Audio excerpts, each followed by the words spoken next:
But before I get into my BIOS settings, I wanted to add a disclaimer. I am not in any way, shape, or form responsible for possible damages that may come from overclocking your CPU. I assume that if you're watching this video, you already have a basic understanding of computer hardware and that you've considered the risk that you're taking, no matter how big or small it may be. While overclocking is safe for the most part and relatively easy if you take the time to learn it, always remember, monitor your voltages and temperatures when stress testing your CPU. I also assume that you're doing this kind of an overclock with an aftermarket heatsink, whether it's air or water, and not using the stock cooler that comes with the processor itself. So now that we've got all that out of the way, let's get into the BIOS settings. So right off the bat, you'll notice that the motherboard I use, the Asus M5A97, supports UEFI BIOS, and UEFI stands for Unified Extensible Firmware Interface. If your BIOS does not support UEFI and you're not sure how to achieve these overclock settings, then feel free to shoot me your question in the comments section and I'll do what I can to help you out.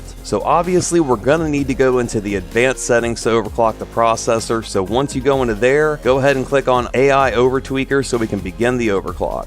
So the first step is to go ahead and switch your AI Overclock tuner to manual, that way we can tweak the settings as we need. Then you're going to want to change your CPU ratio to 21.5. Go ahead and disable the AMD Turbo Core technology, we do not need that on. For the CPU bus frequency, I normally leave that at the default 200, but there are guides out there on the internet. I believe there's one over at Tom's Hardware right now that say 210 or 220, but for the purposes of this overclock, we're going to go with the default 200. Now for the memory frequency, you're going to need to know the speed of your RAM, which in my case, I have 12 gigabytes of RAM at 1600 megahertz. So make sure that you check your RAM. There should be the sticker on there. It should tell you on the RAM chips themselves, or if you still have the box left over, it should tell you on that. If you don't know that, look it up on Google. It'll tell you all the kind of RAM speeds and everything you're going to need to know. Next, you're going to want to make sure that your CPU North Bridge frequency and your link speed is set at the default. And if you're not sure what the default is, then you can go ahead and restore to default settings by pressing F5 followed by F10 to save and reset.